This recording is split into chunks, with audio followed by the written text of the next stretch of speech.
You're listening to the Pittsburgh Piledriver. What the hell is that? Podcast.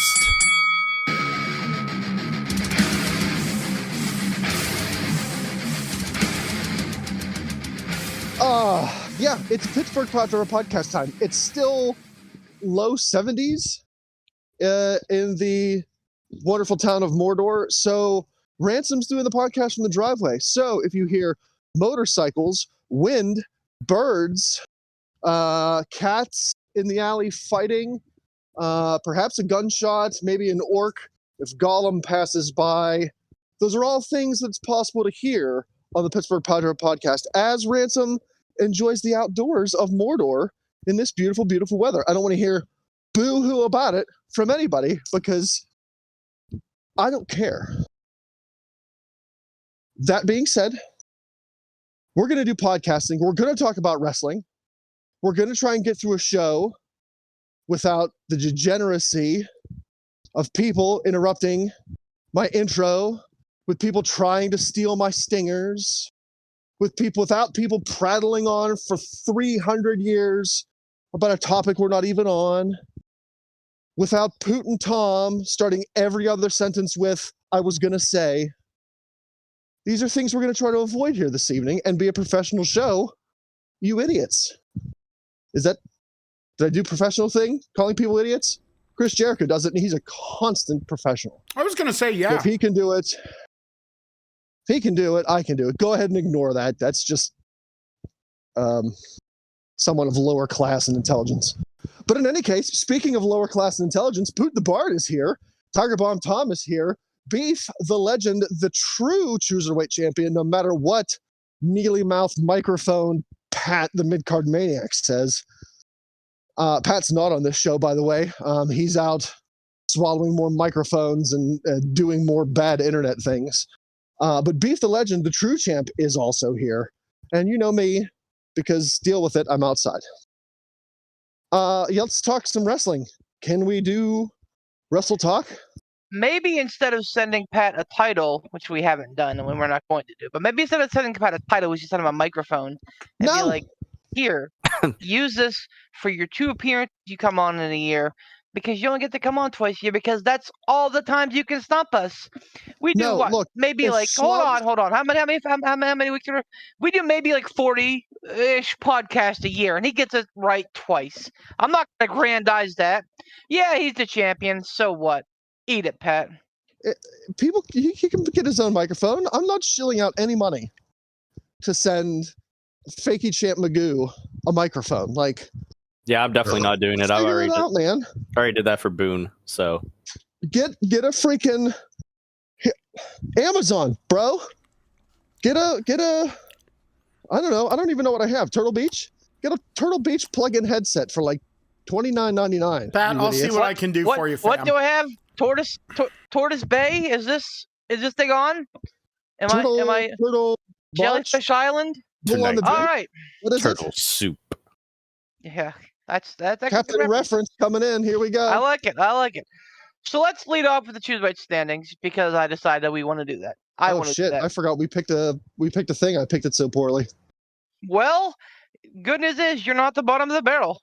And you're not alone. So at the top of the leaderboard, we have Jimmy with 28 points. A very stout start and a perfect start. I don't know if you guys noticed, but Jimmy kind of knows how to pick wrestles. The only thing holding him back is, forgetting to pick.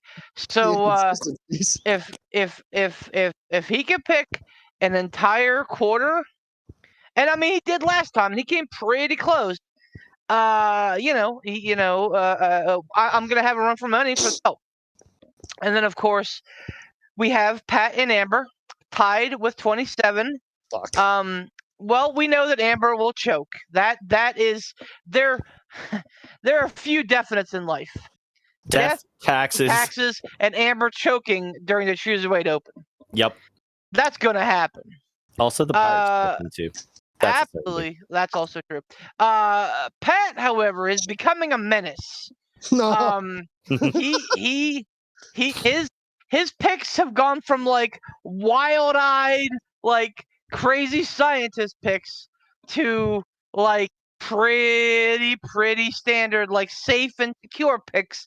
I don't like it, Pat. I don't like it. I want you to get out there. I don't get like out it. there. All right. Also at 27, why the true cruiserweight champion, the cruiserweight champion, if you will, Beef the Legend, at 27 points as well.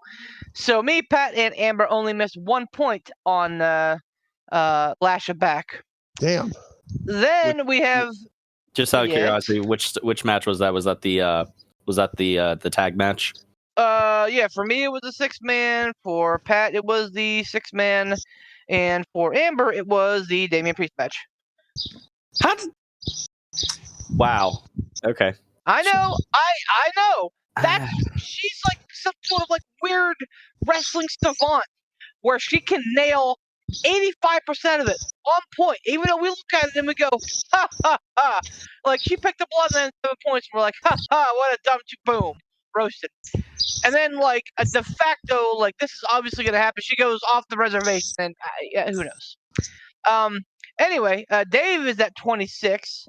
Very, very, very close. And then there's the rest of the podcast. Tom is at 23. Yep. Admirable. Admirable. Ransom's at 21. Impish. And Poot, well, anytime Poot says, I'm going to get weird with it, what he's really saying is, I don't care about points. I want to make the podcast interesting. I don't care about this title. I just want to have a good, lively debate. Is that what he's saying? Poot has 20 points. Yes. For the good of Poot's mental psyche, that's I'm assuming what I'm translating that as. So no, it's just because if we all pick the same fucking thing, then we're all going to be tied. So I'm like, you know what? How do you win championships? How do you do it? That's what you do. You go out on a limb, and one of two things. Wait, let me borrow a term. Shut up. How you do it? You go out on the branch, and it either breaks or you go out there and you get the fruit that's hanging on the end of it. Unfortunately, I'm a fat ass, so I break that branch every time. Starving. He's starving. He's never getting that fruit. Keep your fat ass out the tree. I'm a big man too. I look at the tree. I'm like, oh, look at those branches. You know what I do? I keep my fat ass out the tree. Stay off the branches, Poot. Stay in your wheelhouse. All right. So that's lots of time to go. We're probably picking Night of Champions, which is completely weird and asymmetrical for what we normally do, but it's gonna happen because it's an actual important premium live event in Ghana. Nope. The Middle East. Ghana? You mean Iran? No, Saudi Arabia. In Jeddah. Right, that's what I said. My bad. Ghana would be in Africa.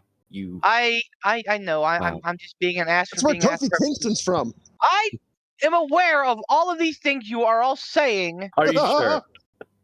Also, we're going to be picking Money in the Bank. Also, we're going to be picking Double or Nothing. And I think we'll probably end with Money in the Bank for quarter 2, leading us into quarter 3, which would be probably Forbidden Door, SummerSlam, All In, and maybe All Out, depending on where that falls on the timeline. Anyway, here we are. Wrestle Talkies. Somebody say something about something involving wrestling. Go. I'll say something, because screw all of you, and especially you, Tom. Especially Tom. Uso. Is he out? He left. Fuck him. He'll be back. What's his nuts? Don Callis. Hey, Don Callis turned on Kenny Omega. He is. And where's that going? Because, as you know, I don't watch the weeklies because I don't have the cables. So, Don Callis turning on Kenny Omega.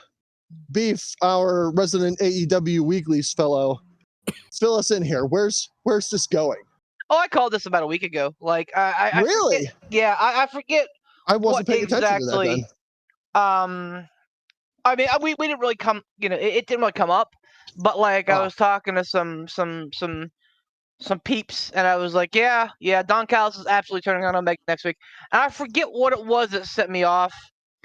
It was maybe, I think there might have been a stipulation where Callis was the only one allowed at ringside. I don't recall.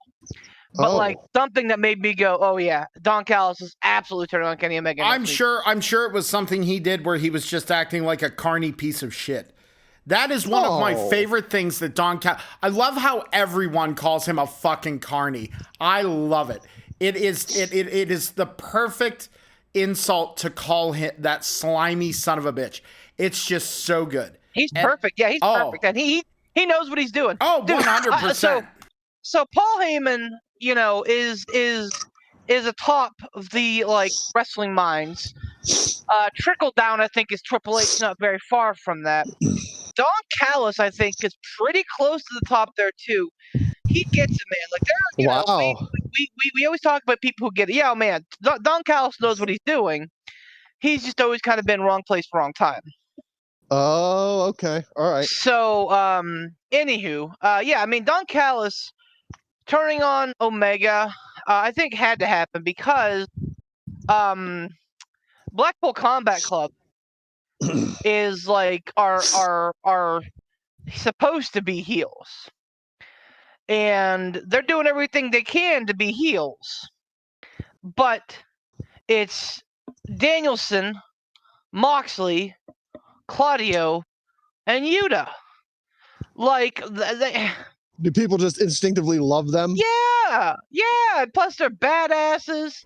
They go out there and they wrestle with fucking scythes for hands, and they put on technical masterpieces, and they spin people for 58 seconds. They're doing things people love. Is it so? AEW is having a hard time getting people to boo them. Is that they are? Well, it's because they have that cool factor. They just do. Absolutely. You know what I mean? It's like the undisputed era. Stone Cold. Absolutely. Yeah, it's that rule of cool that they just have where even if they do the most heel, gross, stab people with a Phillips head screwdriver shit, people are going to go, oh, those guys are badasses. I want to be part of that gang. You just do. It appeals to that caveman side of you that's like, I want to be part of things. You know what would, I think, get them over as heels, and this is kind of a divergent. Bring them out in suits and ties. Have them wrestle with rest holds. Yes. Have them wrestle very clinically, tag ropes and all. Go the full nine. That actually brings up a really good point, Beef. Like you just mentioned, wrestle with rest holds and stuff. Mm-hmm. Because when you look when somebody goes from being babyface to heel, they should, in most cases, adjust their move repertoire, because a lot of AEW fans will pop for the high spots and everything like that. Absolutely. Even when the Bucks were heels, they were still doing all their Meltzer all their flippy do shit. All their Meltzer 5-star flippy do bullshit. So they're always kind of ingrained as tweeners, and they kind of always have a place in the fans' hearts, regardless if they're faces or heels. Absolutely. But I absolutely agree with that. Having Blackpool Combat Club, kind of just do everything, adjust things to garner whatever reaction that you can. Instead of Danielson doing these technical masterpieces and everything like that, fucking do some cowardly shit or whatever, and they the heel 101 shit, mm-hmm. get into the rest hold, or get into the lockup, kind of travel around the ring and get back into the corner, and then put yourself in the ropes, make the people back off, everything like that. Have Claudio have Claudio put away the spin, walk around the outside, start the match, do the old collar elbow, break it off, walk around the ring for fucking 30 seconds, Yeah. But don't have Claudio give up the spin. Oh no. Have Claudio put somebody in the spin for one rotation. Yeah. Perfect. And then he gives them the one rotation spin, drops them, and then does the whole brushing your hand off you thought I was gonna do it, but I didn't. I spun him once. Screw you guys. Have Because if it's one thing we know, wrestling fans love to count. And they love to count, and they love seeing moves that are like keynote, like signature moves for wrestlers. But just touching, not changing the subject, but speaking of Claudio Castagnoli, how good was the Double Jeopardy match between Rey Fenix and Claudio? So good. Oh my God. So good. Both those guys in there being able to like work with each other's styles just nailed it. Like absolutely. What was the Double Jeopardy match? So per se? It's whoever won the match, because they're both Raw champions. Rey Fenix is one of the Raw World Tag Team Champions, half of the Tag Team Champions, and Claudio Castagnoli is the World Champion. What it means is the winner gets a future shot at the other one's championship. So basically, Castagnoli was fighting for the chance, obviously, for Blackpool Combat Club to have a shot at that. You know what I mean? Or someone else in Ring of Honor. You know what I mean? Like, who knows? They could do something goofy with it. Why? Oh, you like you cut out there, Poot. You faked out for like a full 40 seconds. Yeah, man. Well, you know, I did. That's why I started talking. Sorry. Oh well, no, that's okay. That's fine because it got on the recording. So I apologize. Oh, here's okay. So hold on. Fill out your bingo card, folks. There it is. It's on the recording. What's happening now? I'm so lost. I don't know, but Beef's being a shitbird. So like anyway. So my point. We all have our signatures. We all have our signatures. Tom's fucking stupid belches. Ransom's fucking wins. Wait, my stupid belches. Hold on. No. My stupid belches. Yeah, yours are fucking forced, Tom. They're not. Bullshit. Me saying to me, and Poot saying, it's on the recording, it's fine. Even though we can't hear him for minutes at a time. Who fucking cares? Anyway, but by the way, for you guys and for anyone out there, I actually do have like a hardline issue with my internet, and I have a tech coming out because I've tried everything. So they're going to come out and like check. But anyway, regardless. I do want to say, speaking of techs. Yeah. We really shifted a lot into the technology talk here, going down the Inception route.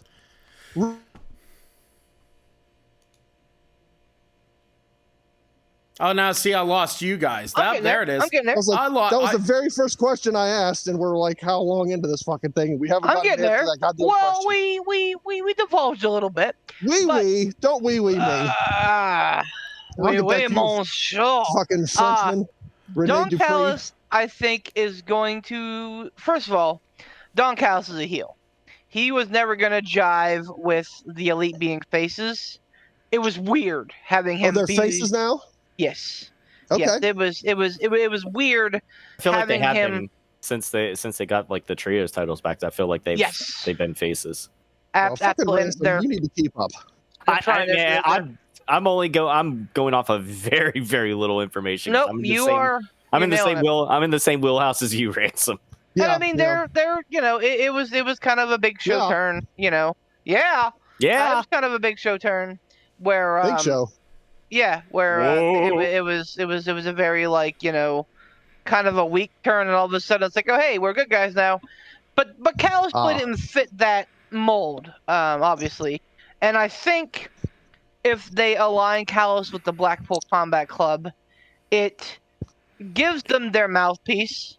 Not that Danielson and Moxley don't do a tremendous job, because they absolutely do. When he's a heel, Danielson might be the best heel on the planet. At least in the mic. Wow. Yeah, he's really good.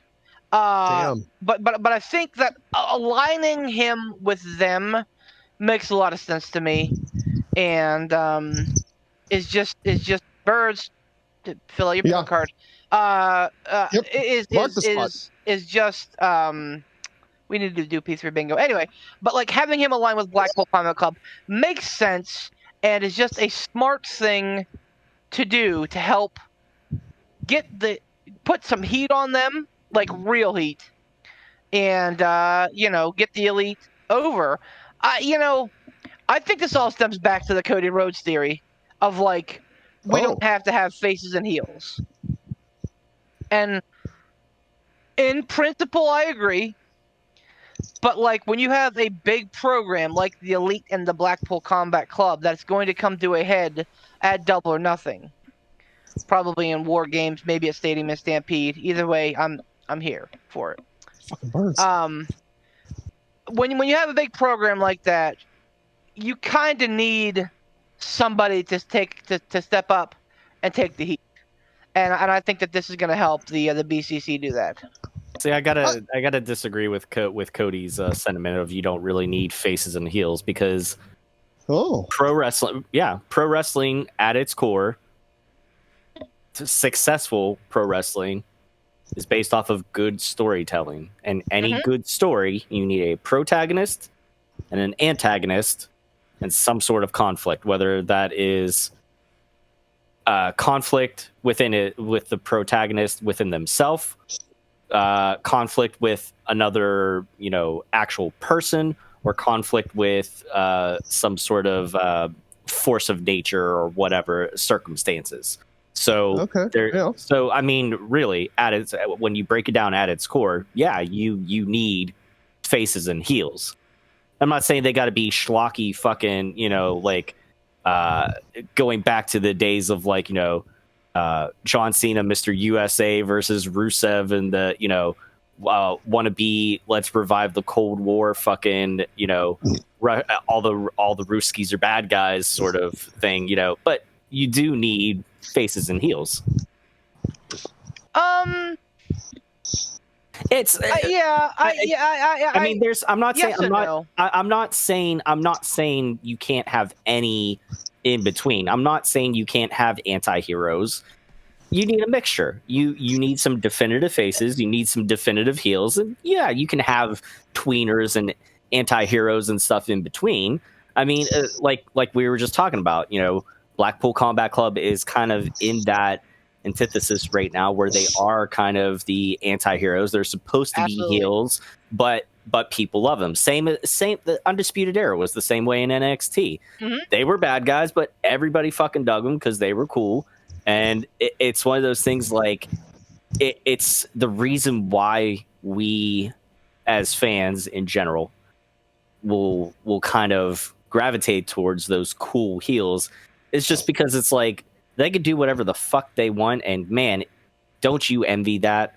Don't you wish you just had that freedom to just be that, to just do whatever the fuck you wanted and be able to get away with it just like they do? I'm here for that. Yeah, and I'm actually here for that argument. I go back to this. I think on a good wrestling show, I don't think that every match has to be face versus heel. And again, I'll say I think that in your defined big feuds, your Elite versus BCC, your Adam Cole versus your Jericho, your MJF versus Sammy versus Jungle Boy versus Darby. I think you need definitive good guy, bad guys, and those things. But I think that there's room on the card for some gray area in between. Now, I'm not saying that I think that we should have a card full of hey, I'm a face. Hey, I'm a face too. Let's go at it. I think that can happen. I think that the New Japan, their tournaments that they do, the G1 Climax and the Best of Super Juniors, the Super Tag League, I think that does a good job of writing that. Right. To where you have good guys and bad guys, but sometimes you'll have a good guy versus good guy matchup, and that's just how that shit sifts out. And I think that we do see that on Dynamite sometimes. Pardon me. I think that we do see that on Dynamite sometimes, where there are, good versus good. You don't really see bad versus bad, but sometimes you do. Yeah, well, I mean, in general, depending on how good of a heel they are, or how invested the crowd is in hating them or not, you generally don't want to do a heel versus heel, because the crowd, who's the crowd supposed to really get behind in that? They just want to see either one of those people get the shit beat out of them. So if there are big enough heels, the crowd will instinctively pick one to cheer for. If you put MJF versus Chris Jericho, the crowd will still care about that match, but they will instinctively decide upon one of them to cheer and one of them to boo. So I think if you have good enough heels, you can do that. If you have heels that people don't really, not to say they didn't really care too much about, but if they're not white hot heels, and if they aren't doing a good enough, like if they don't, I don't know how to phrase it. I know what you're getting at. I know what you're getting heels, you can do that. Yeah. But I can see, like, I'm good with Don Callis if he goes with the Blackpool Combat Club, because I feel like the equation of a good heel stable has that heel manager and heel mouthpiece. Even if you have wrestlers who can still work on the mic, it reminds me of like the Four Horsemen days when they were heels. They always had that heel manager. Yep. The NWO had Eric Bischoff. Dangerous Alliance. Dangerous Alliance had Paul Heyman. Fucking the Heenan family had, Heenan. There of course are some that don't need it. Like Evolution, Degeneration X. They don't need that mouthpiece. But I like that in the heel stable equation. I like that heel manager to be there. So I'd be good with him joining up with Blackpool. Yeah, I agree with that. I think the Don Callis, if Blackpool Combat Club is having a little bit of a hard time garnering some of that heat, Don Callis is a fucking lightning rod for that, and I guarantee you he'll fucking he'll do it. He'll do it just fine. So, Poots, you're being too quiet. No, I'm not gonna interrupt anyone. He's just talking. It's just on the recording. Damn it, Ransom. Sorry, Poot. I had to get that little Got him. There. What'd you guys think of Backlash? Just throwing that out there, because it happened. I thought it was a tremendous B-level show. I think it might be the best B-level pay-per-view I've seen. At least in wow. Yeah, I don't know. I mean, Clash of the Castle was really fucking good too, and that was and what's the thread tying those things together? International crowds? Yes, sir. Yes, sir. Oh. Somebody said it, and I don't recall exactly where I read it, but like that, a lot more pay-per-views ought to be on foreign soil. And I tell you, I am absolutely for it. Unless something changes, I don't think that the Jetta crowd is going to be that good with Night of Champions. But I think that O2, Money in the Bank is going to be crazy. I think that Wembley's going to be crazy for fucking all in. Yeah. I think that Detroit's going to be nuts for SummerSlam just because it's going to be a huge fucking crowd. Honestly, WWE's on a really good streak of putting on good shows in front of hot audiences. From listening to you guys talk about on the last episode of the podcast, whenever you talked about how WWE hadn't gone back to Wembley Stadium since the SummerSlam in what was it, 90 something or whatever? 92. Yeah.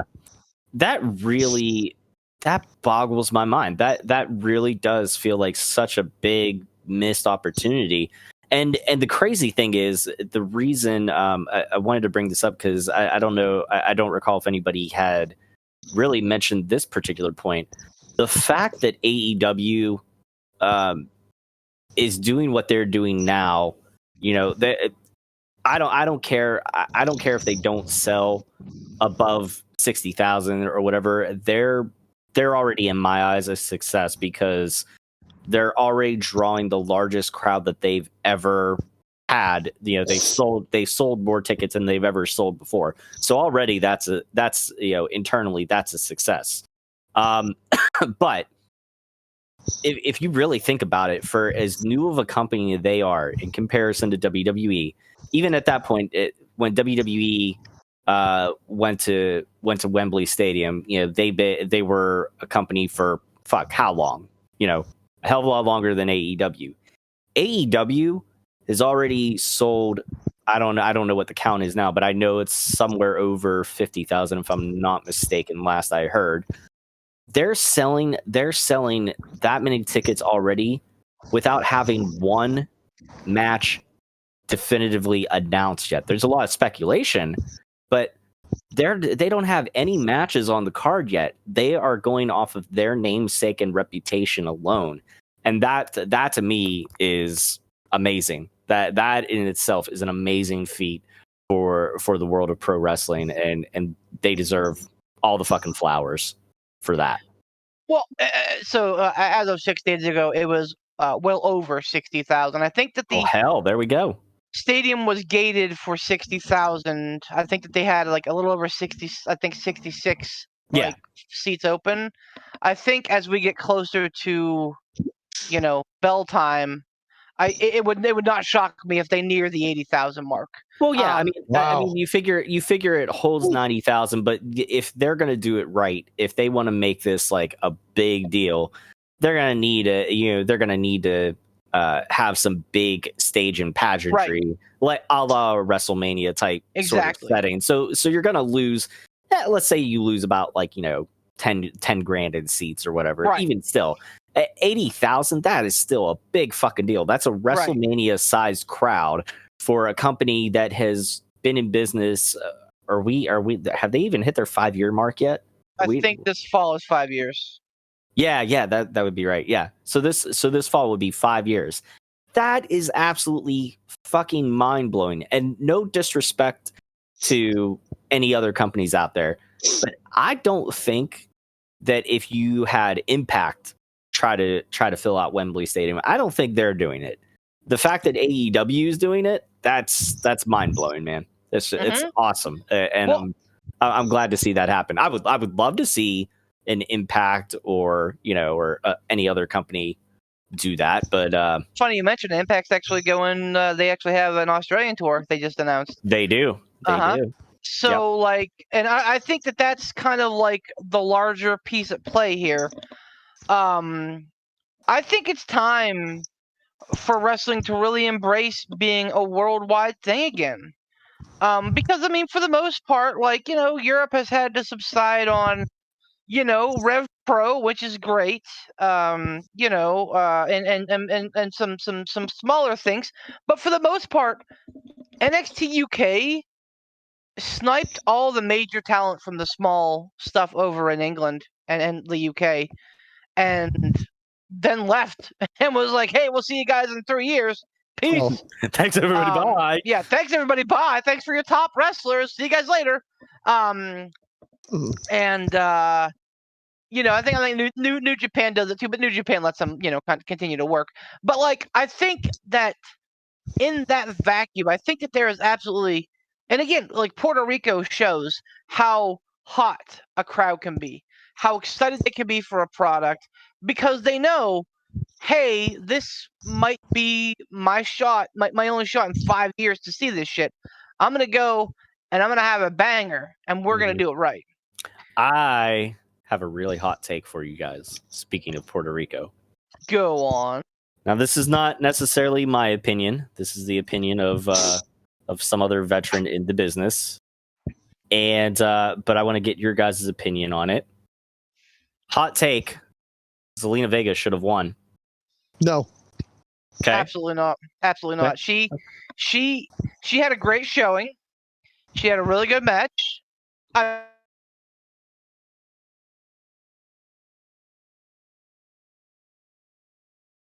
With her entrance, and she had a really big unplanned moment where she got her standing ovation at the end. Okay, now hear me out. I'm going to play devil's advocate on this. I didn't know about all the other stuff about Zelina Vega's dad, being he had died in 9/11 or whatever, and all this stuff. And they kind of they've never really, in general, the company's never really done much to really push her. They could have had an opportunity there, had a feel good moment. She was the Queen of the Ring 2 years ago. That's small. I'm talking about real push, like an actual title push. It's a shame that we say the King of the Ring and the Queen of the Ring. I understand Queen of the Ring is newer, that we're just we're just it's not a big deal. That's a shame. Well, it is a shame. I disagree with that, though.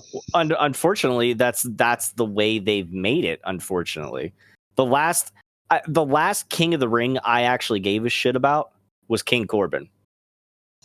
Oh, I didn't give a shit about that. You mean the one that lost his crown to Nakamura?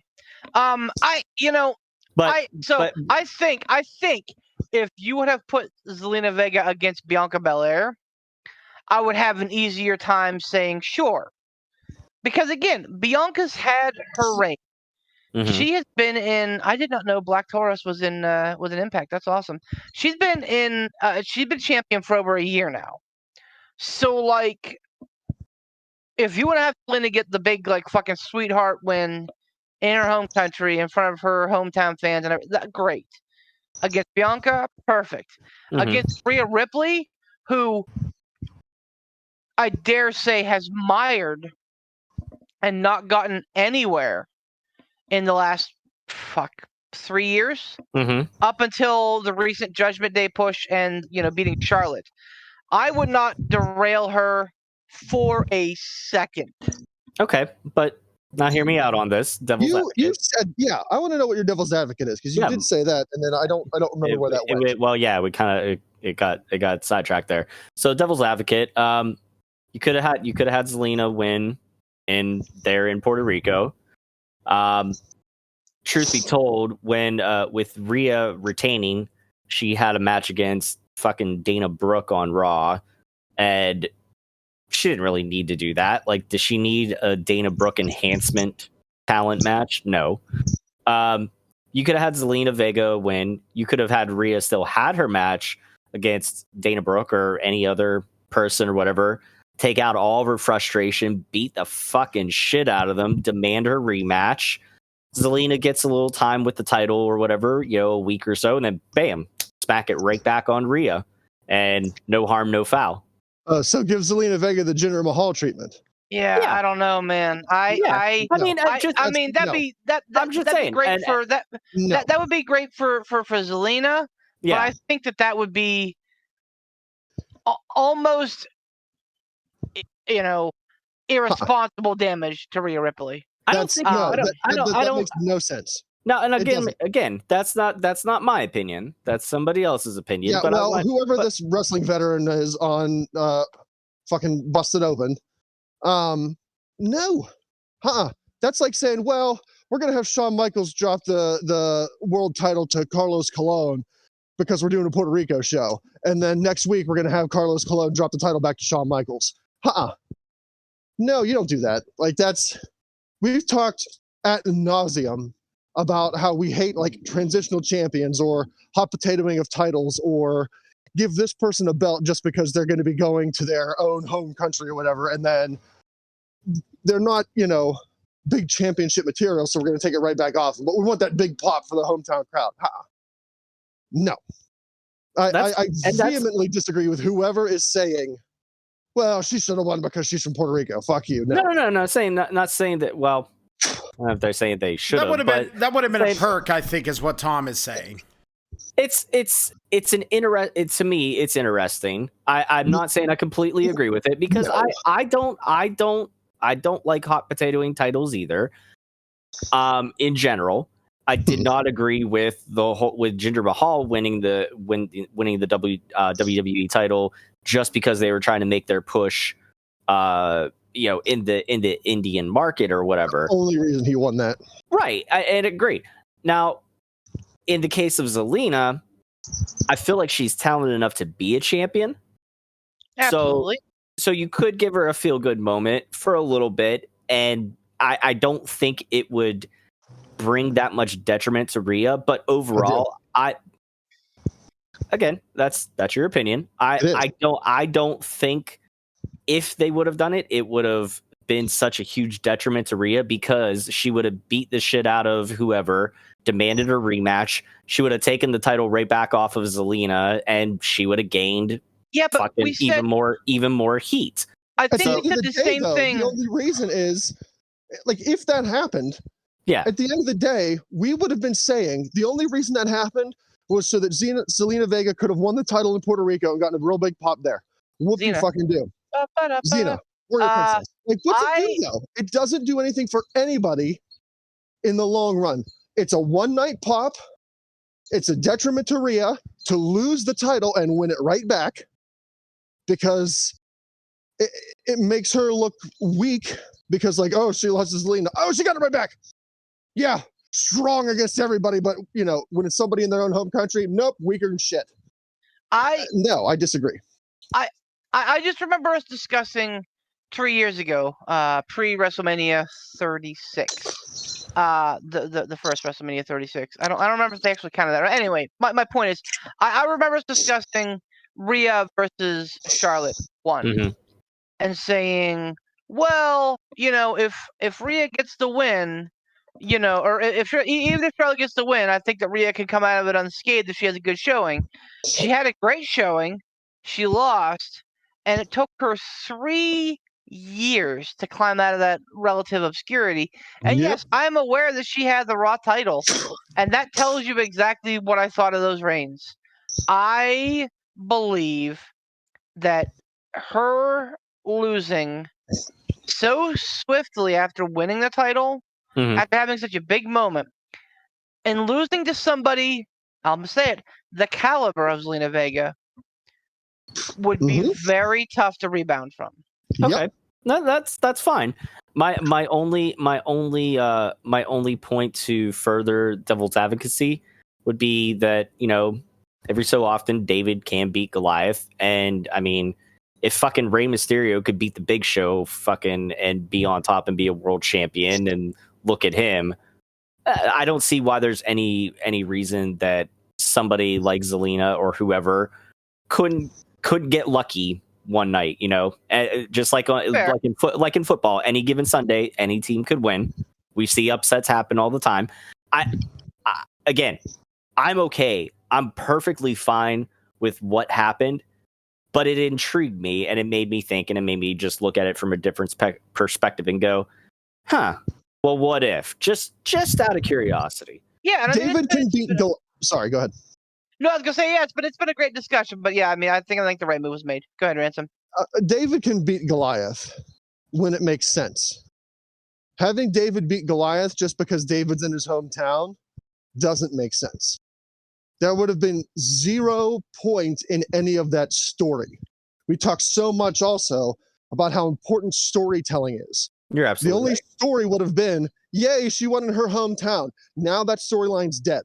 That storyline would have lasted exactly one night. Yay, she won in her hometown. Rhea swiftly beats her either on a weekly or at the very next premium live event, pay-per-view, whatever you want to call it. There's no story there.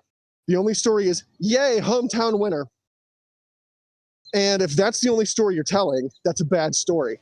And it's detrimental to the characters in that story, especially a character like Rhea Ripley, where you want her to be dominant. You want her to be, I compare Rhea Ripley to, in his prime, Shawn Michaels. Rhea Ripley is, and I, disagree. That's fine. There's plenty of room for it. And I've said it before, Rhea Ripley is the best female women's wrestler that there is today. That's Ransom's opinion. Feel free to have your own. I won't argue with you, but you don't. Oh no, I'm with you on that. I'm with you on that for sure. Yeah. No, and I completely agree with, because I had just said it not more than 20 minutes ago, that storyline, storytelling is very, very important. It is very important. The fact that they really didn't have a story going into this match, didn't really speak much for it anyways. Because even Andy asked me, because I turned on the show. I think I missed the first match. And I turned it on. When it got to that match, she asked me, she's like, why would they put her in a match if she had pretty much no chance of winning, storyline wise? I said, Puerto Rico. Because Puerto Rico. That's why. And it's true too. And I won't even make sense. If they put the belt, if they had Rey Mysterio beat Big Show or beat JBL because it was a show in Mexico and that's the only reason he beat them, okay. I would have all the problems in the world with that as well. Agreed. That wasn't the case. So I mean, comparing Zelina to Rey Mysterio, I think is a big fucking jump too. I think that Rey Mysterio has been through the fucking ropes, and he's earned everything that all of his accolades he's got. Right. We may not be a big fan of his booking lately, but absolutely, I think that he won the responsibility to say he can beat anybody. Whether they're like 5'4" or fucking 7'5", like Rey Mysterio could beat Omos. Absolutely.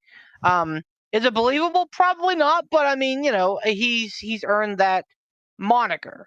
Mhm. Zelina, and she's still very young in her career. Let's keep that in mind. She has some work to do. But there's it's a deep, exactly, and it's a very deep women's division. So I think that there's room for all of this. Poot, damn it! I'm not going to keep giving you these little entrances. talk about what you think about the Zelina Rhea thing that Tom was kind of mentioning. I don't know. I think it would be nice to have her. I think it'd be nice to give her a run with a belt at some point, but I think having her beat Rhea, yeah, it would be short lived, and it would be something that she would get taken from, like it would get taken back immediately. It just wouldn't be a run that would be befitting of her, in my opinion. So I think that the right decision was made, but that's really all I have to say. And I mean, timing is everything. Like, if they end up going back to Backlash next year in Puerto Rico and Zelina Vega has another shot at Rhea Ripley and conquers her at that point, awesome. I'm for that, because Rhea had then had a full 365-day run as champion. Like, great. And then you can build the Zelina Vega story from there, saying, you know what, like, yeah, she was almost at the top of the mountain, then she got her clock cleaned, and she had to work all the way back up, and now she's here again. Awesome. Absolutely. But, like, it's just the timing is the biggest issue. It's not even that I think that Zelina could beat Rhea, and it would be fine. It's just the timing would be nothing short of predominant. The only other thing that I think that it would have any points of contention to bring up, and I already did in the group chat, was I didn't completely agree with how they booked the street fight match. I thought that it was a little overbooked. Otherwise, I had no problems, and I think that match was probably it's a close tie between that one and the Cody Brock match for match of the night for me personally. Yeah, Cody and Brock wasn't that great. Bad Bunny and Daniel was tremendous. I said it was close. Because I think that the Bianca versus Io Sky was probably the match of the night. See, that one I didn't get to see, so I can't make a reasonable assessment. Back and watch it, because it's worth it. And I hear what you're saying, but I think when we all saw the word street fight with this match, I think that we all kind of knew that there was going to be some chicanery involved. Right. Sure. Listen, I'm not completely naive in knowing that it's street fight. Hear those pops for Carlito and for fucking Savio Vega, like, people popped like it was fucking Hulk Hogan, and I loved it, man. It was fucking great. Yeah, I mean, it was cool to get the pops, but like to me, it took away. It took away from what was already, like, it kind of killed the momentum of the match a little bit. Like, it was kind of like, oh, hey, this is going awesome. Oh, hey, let's turn it off here. Just like pull off of this like random fucking rest stop that has like, I don't know, fucking some grandiose thing that's going to make you go ooh and ah. Then like, let's get back on this awesome ride again or whatever. I don't know. It just like, it broke up the match in a weird way for me. I don't like, I don't know. You know what it kind of reminded me of? It kind of reminded me of Triple H and Sting at WrestleMania. Yeah. Is that thank you. That, like, it was a little too much for me. Like, I expected there to be chicanery because, like we said, it's a street fight. Damian Priest with the Judgment Day. I expected a little bit of that, but let's really look at it. Okay. On the one hand, you had the Judgment Day helping out Damian Priest. 2 guys. That's it. Because Rhea's in the back showering, doing whatever at that point. So she's not making any run in. You got 2 guys. And then you have fucking overkill from the baby faces of like Ray and the rest of the LWO and Carlito and fucking Savio Vega. I was like, are we gonna bring out fucking Los Boricuas and you fucking, you know, like, are they gonna just everybody's gonna start chucking around fucking chonkalas? Like what is going on here?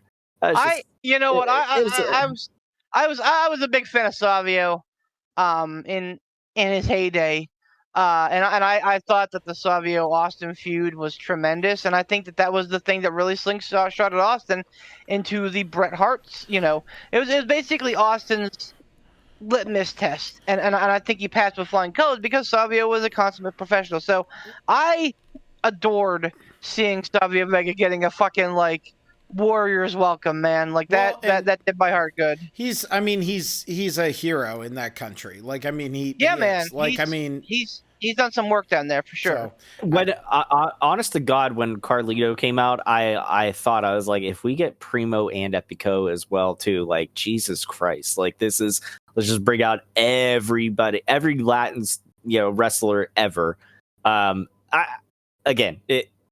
You're not wrong. I did pop a little bit for Carlito. I was like, oh, that's cool. And it was actually more so not because I was like, oh, hey, I love Carlito. It was like, oh, hey, I've been watching Glow, and yeah, he's on there. And it was kind of like, hey, hun, look, remember, dude? That's him. There he is, right there, like in real life. But otherwise, the psychology of the match and everything like that between Bad Bunny and Damian Priest was amazing.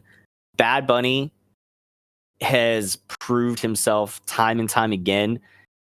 The fact that he is proving his passion for this business. Like he's you know, one of, if not the biggest fucking music stars in the world today. Absolutely. Okay? Very easily, he could have something could have happened. He could have, you know, a move could have gone wrong, whatever. He could have got his fucking vocal cords crushed. That's what happened to fucking John Laurinaitis back in the day. He didn't always sound like that, but he got his fucking windpipe crushed, and shit happens. So he's putting his career and stuff on the line, you know, his actual bread and butter to do something that he's really passionate about, and that he puts in the work and takes the time to be good at. And he is as good, if not better, than some of the guys that are on the roster that have been there for years. Like, and I'll say it, you know, I've said it before. I'll give him props, you know, where I'll give him credit where credit's due. Logan Paul in the same boat. You know, he's proven that that he's willing to put in the work and do good business. And Bad Bunny is absolutely done that as well too. So no surprise that the fucking roof just about came off for him. Like that is one of the loudest pops I've ever heard. Yeah, dude. Them singing his entrance song in was pretty fucking cool. Yeah. Like you know, pretty much like at the level of Judas, I think, which was, you know, which is always pretty fucking cool. Even bigger than Judas. Welcome back, Ransom. Yes. But man, the only mistake I have with that match is that it should have gone on last. You know, I kind of feel that I can agree with you on that. I can see that could have and probably should have been the main event. It's I don't know. It's hard. I think you'd have a hard time convincing Brock Lesnar to either go on first or last, or not go on first or not go on last and go on somewhere in between. You know what I mean? Mm-hmm. But I will say it was an interesting end to that match. It was, you know, very shocking. Again, like one of those things. Any given Sunday, anything could happen. I thought for sure that whenever Cody started to pin Brock, that I thought he was gonna, you know, be smart and let go, because I figure, you know, hey, Brock's got ring awareness. He'll kick out of this, and then he didn't, and I was like, well, fuck. Initially, I hated it. I'm still not in love with it. Like after seeing Raw and seeing that the story continues, I was like, man. Hard oh times. okay. Well, they didn't have Cody beat Roman for the belt at Mania. They're gonna let him be the first WHC, and then do a brand cross at some point, get over to Roman. Nope. They're continuing this asinine Lesnar Cody feud, which is I don't know, man. I'm they put together a perfectly serviceable match as good as you can get Lesnar. And again, I know that I'm the biggest like Lesnar apologist. I'm a guy who is a Lesnar pom pom guy, but I'll also admit that like trying to get a 10-minute match out of him is like trying to get scrambled eggs out of carrots. Like it's tough to do. And if you can, you must be Midian, the 5-star Michelin chef. But like I just feel like I don't know, man. I'm weary of it, much as I'm weary of the Bloodline chicanery and the Bloodline and the Bloodline and Owens and Zayn. Like I'm glad that they're on different brands now because, like, as hot as that feud was 2 months ago, that the 6-man match was an absolute snooze fest for me. Yeah. To go back to go back to Cody and Brock for a second. I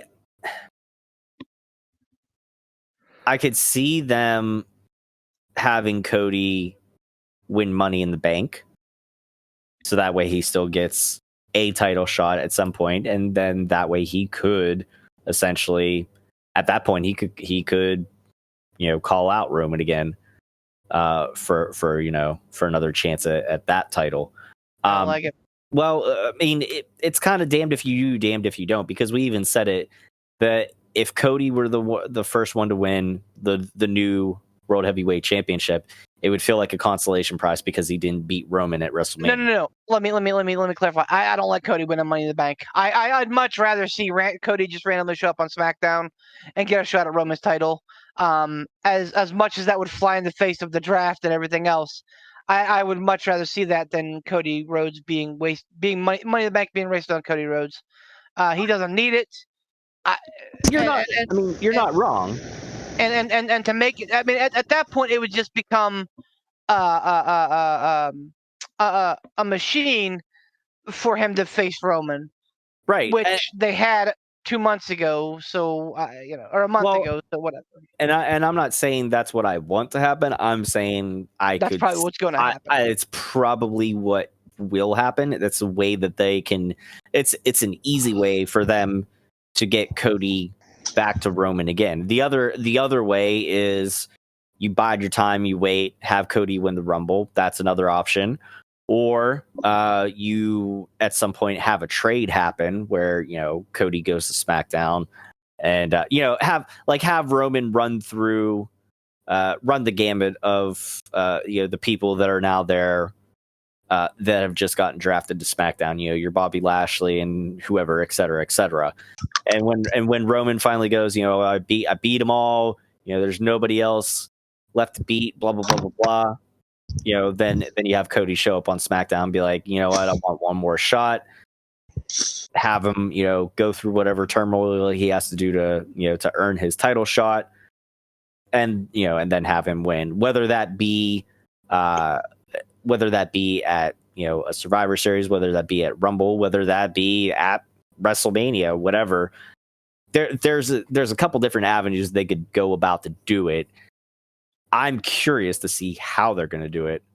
But I think you better strap in, buddy. I think we're going to get another 365 of Roman. Just mowing down opponents. Probably. I think that Cody wins a second Rumble in a row, and I think Cody dethrones him next year. I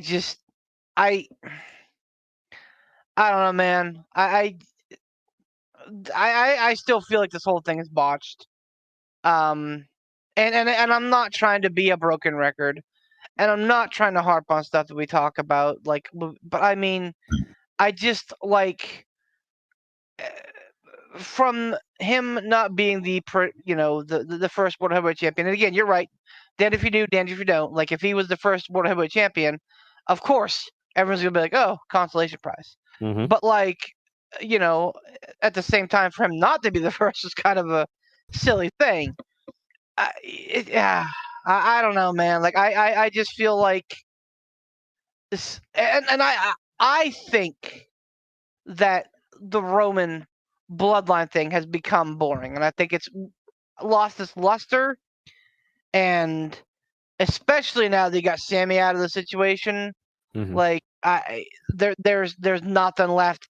It's on fumes, and I think that they're gonna try and drag this out as long as possible, taking something that we were all over the moon with 2 months ago and saying, "Man, what a great angle! Man, what a great story! Man, how great is this for Roman?" and making it John Cena in 2006.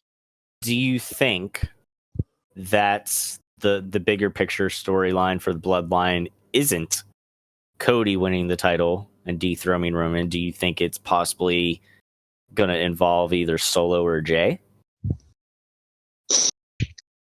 I'll ask Poot because I know Poot hasn't gotten a chance to talk. I'll ask him. Yeah, believe it or not, there are more than 2 people on this on this podcast. Although I think that they may not have seen Backlash or what have you. But please, other 2, talk. I'm just trying not to interrupt people. Like I don't want to talk over anyone. So that's why.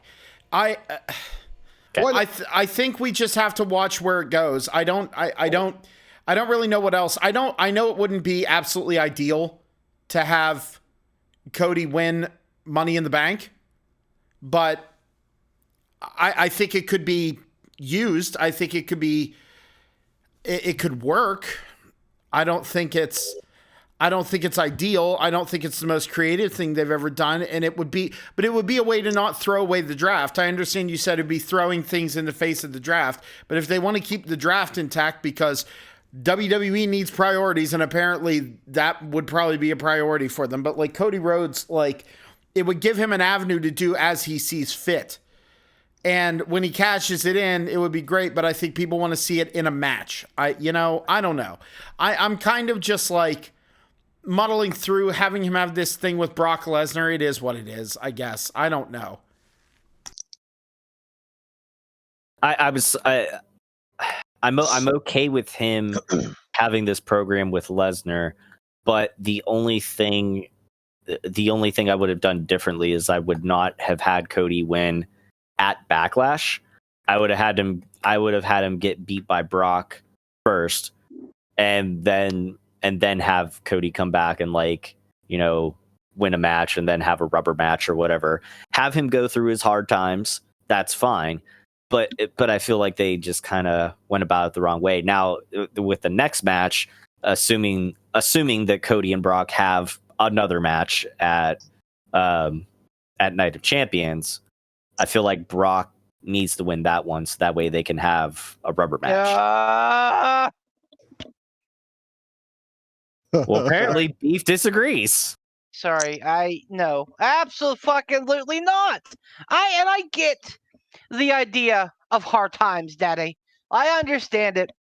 I think it's a stupid, fucking, dumb vehicle to draw things out for another fucking year.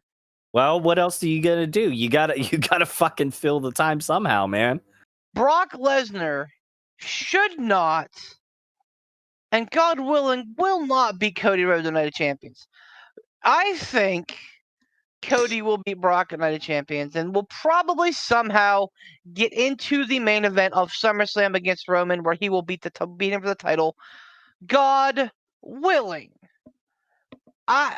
If it's Money in the Bank, I hate the idea. I hate the idea because a guy like Austin Theory could use another run. Or fucking Johnny Gargano. Or LA Knight. Or how about fucking Bronson Reed? Any of these guys would make absolutely plausible. Gunther would make wonderfully plausible Money in the Bank holders that aren't established main eventers, that they could use it to pivot into the main event scene. Pivot. Cody is pissing main event excellence right now. There's no fucking reason he needs Money in the Bank. There's no fucking reason he needs to lose to Brock Lesnar. I'm frustrated. I'm frustrated that, again, I promise, I know that the horse is dead, and I know I keep digging it up every 5 minutes, and I swear I'm not going to do this for a whole year. I might do this for a whole year. You're going to do it for a whole year. Let's be honest. It was a tailor-made, perfect story. And they were like, oh yeah, watch this. No chance like, in hell. Hold my beer. Like, you think it's a good story now? Just wait until we stretch it out for another year. It's good shit, pal. No, it's not. You've got no chance. We've been doing some talking. I think it's probably a good place to wrap it up so I can take some lisinopril and calm down. Poot, if you're there somewhere in the atmosphere, buddy. Oh God. I need a space burrito. Space burrito. A fun fact: if you weren't feeling uncomfortable, remember your bones are wet.